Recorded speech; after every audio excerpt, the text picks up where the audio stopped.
thrilling and suspenseful grand finale for Echoes of Hollow House. The final echoes of Hollow House. The storm raged outside, rattling the skeletal remains of Hollow House.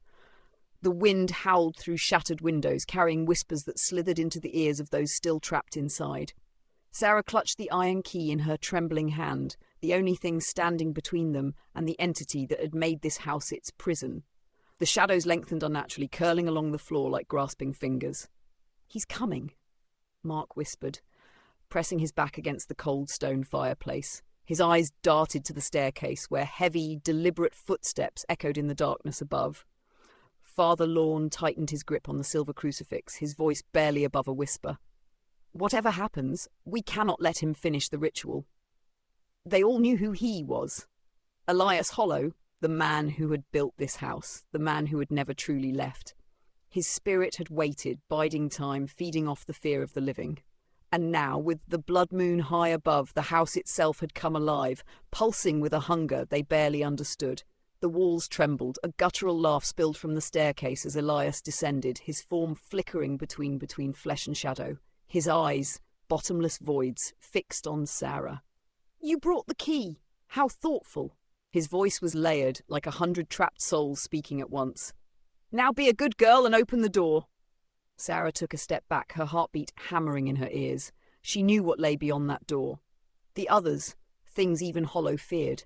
Creatures that would reduce this world to silence. The wind picked up, whirling through the house with a deafening wail. The air thickened and the floorboards groaned under a force unseen. Mark lunged, swinging an iron poker at Elias. It passed through his body like smoke, but Elias barely flinched. Instead, with a flick of his wrist, Mark was lifted off his feet and slammed against the far wall. He crumpled to the ground, unmoving. Father Lorne stepped forward, raising the crucifix. "In the name of God, I..." Elias waved a hand. The crucifix melted into black sludge, dripping between the priest's fingers. "God does not own this house." Sarah screamed and ran for the door, the real door, the one Elias wanted opened. The key in her hand pulsed, growing heavier with each step. The ancient symbols carved into the wood glowed red-hot, and as she reached out, she felt something on the other side, something that wanted in. Elias appeared beside her in an instant, whispering against her ear, "Open it, child, set me free."